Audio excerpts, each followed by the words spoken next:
my name's Kalina. I work for Gil-Bar. I'm a sales engineer.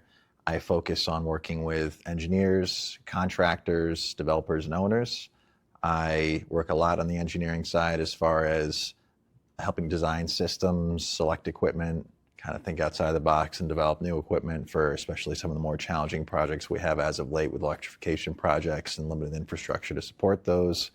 And kind of leading into what you were talking about as far as why is New York City different with Local Law 97 and the various initiatives in place requiring us to electrify buildings, new construction, existing buildings.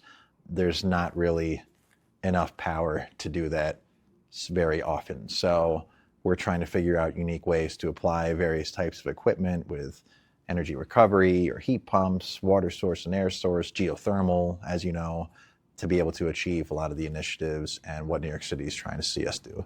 Okay, that's interesting. So before we kind of get into some of the technical stuff, why don't we answer maybe for someone who doesn't necessarily know maybe the sales side of the HVAC world, maybe they're involved just in the contractor side Sure. or the owner side.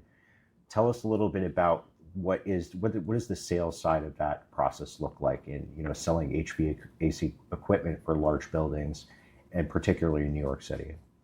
Sure. So I'll come at it from two different angles. One would be a typical plan and spec job, right? Let's say one of the larger engineers in the city designs, XYZ Avenue, which is some 70-story super tall building.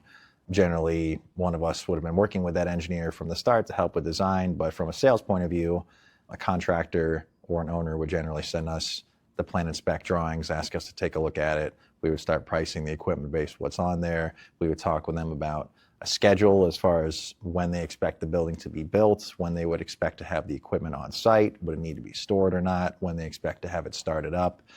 A lot of that ties into pricing and ensuring we give them what they expect, right?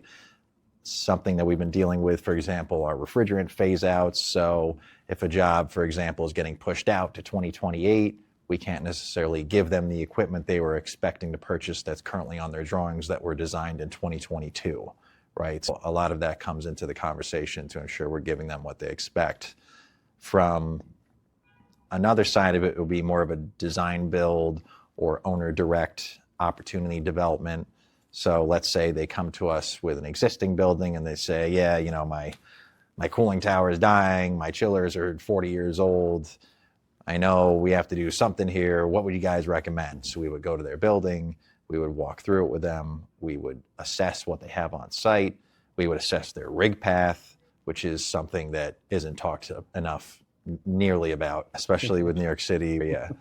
So we would walk through them different types of systems we may be able to propose, how they could be implemented on their building, and then we would kind of dive into that more later on with an engineer from a design standpoint to see what's truly feasible. So what would you say, because Gil-Bar is well known in the city a lot, like what would you say it really sets them apart in that aspect of it? Because it is really like a technical, it is a highly technical thing, but it also comes down a lot to relationships and knowing that customers knowing that we can deliver on certain things. Like, tell us a little bit about like what they like about Gil-Bar in particular and working with us in New York City.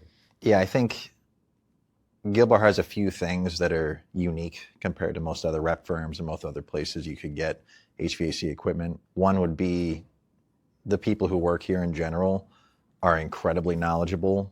They're at the top of their league as far as if you go to someone and you want them to support you, whether it's from a technical aspect or from a sales and support aspect. People come to Gil-Bar because they trust us to do everything for them and stand by them from pre-sales through the sale, after the sale, 20 years later when they want to replace the equipment. So we're not only thinking outside the box from an engineering standpoint to make sure we can give them the best equipment for the best application as efficient as possible. We're also there the entire time as far as selling it. If there's issues afterwards, they know we're going to be there on site to help them fix it. They know we're going to be there if they call us in 5 years and say, hey, this popped up, what can we do? We're going to show up and help support them no matter what. So what sets us apart is really our support, along with us being able to think outside the box and our engineering prowess. And that also gets into it with Ambient a little bit as well, because we have other partners who kind of handle like service and commissioning. Do you find that also an advantage, like having those kind of resources available sort of outside Gil-Bar, in different areas? Yeah, so having multiple arms of Gil-Bar under ambient, whether it be Veritas or MIH, like you mentioned, as far as, having an entire commissioning arm, incredibly helpful, having an entire service arm, incredibly helpful. Customers know we're going to be there to support them as far as having a full range of service, maintenance contracts, having the guidance to be able to help rig equipment, right? Being there after the fact as far as commissioning, which is such a broad topic in and of itself, and it generally isn't taken care of the way it should in a lot of buildings. So knowing that we have that to support them as well. And then having, upwards of 40 manufacturers on our line card, it also helps us as far as creating the right fit, as far as if we have to think outside the box or not, or what they want in their building. And even if there's lead time issues or unexpected tariffs popping up, right? Stuff like that, we're able to pivot as far as equipment types and where it's manufactured and kind of moving that around between factories to be able to give them what they want and kind of keep it where they expected. Now, I kind of wanted to transition lastly sort of into the technical side of it, but more like we have a broad range of customers. They have all sorts of different needs. Some really on a particular job might care about efficiency. A lot of them might care about straight cost on a particular job. And like you said, the rigging path is another important thing. Tell me like some of the things or some of the challenges that you might run into on a regular basis, maybe on the technical side with clients that we often can fix, maybe that we're experts at. Like, give us those kind of challenges that you deal with maybe on a regular basis that are really helpful for some of our customers to know, because we kind of tend to talk with them about it a lot anyway. Yeah, I think even some things that have come up recently, right? A really popular building conversion design now is converting office to residential. Like a lot of these buildings are in FIDI with these wacky footprints, and they're just kind of all over the place. Something that comes up pretty frequently, I would say, is we're looking at what the infrastructure is currently and what the proposed new system types are, and they don't necessarily line up from a feasibility and cost standpoint, as far as if we're trying to apply XYZ system where there's already existing condenser water piping and we're running all new refrigerant piping everywhere, it's going to cost an arm and a leg versus being able to utilize the piping they already have, which is completely fine, and doing a heat pump chiller or something like that, right? The other thing I would say is, again, when it comes back to rigging, whenever we first get introduced to a project, like I'm working on a job right now that you would think at face value is pretty simple as far as, yeah, we want to replace our rooftop unit, except the rooftop unit is on the roof of a 64-story building, which a crane can't reach, right? So in reality, we're not selecting a packaged rooftop unit. It ends up being a full knockdown, super custom air handler that has to go through these weird 3-foot wide hallways around these ridiculous tight corners, and a full knockdown custom condensing unit to mate to it.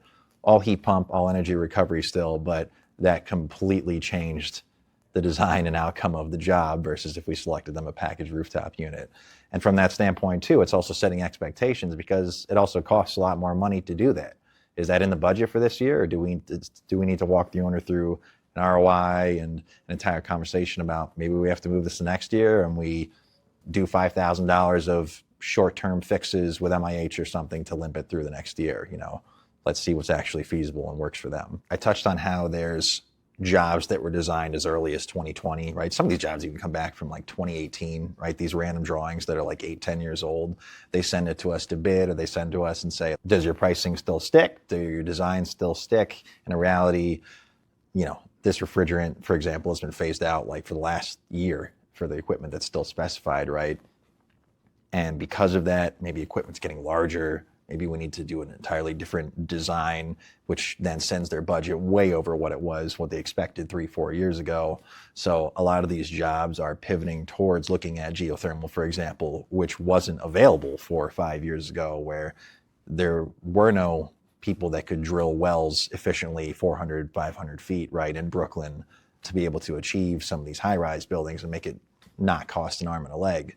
So some things we're looking at now, right, are maybe these jobs that were 5 years old that are suddenly coming back. Maybe they've changed hands of ownership. They sold off the property, they kept the old design.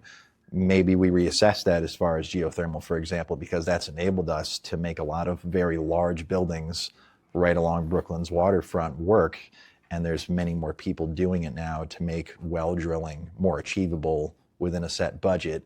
And especially with New York City's electrification and local law 97 expectations and requirements, geothermal is helping us offset a lot of the grid load and still achieve the efficiency ratings they want us to with water source heat pump jobs, or let's say water-cooled VRF, various types of applications we can do for a high-rise building.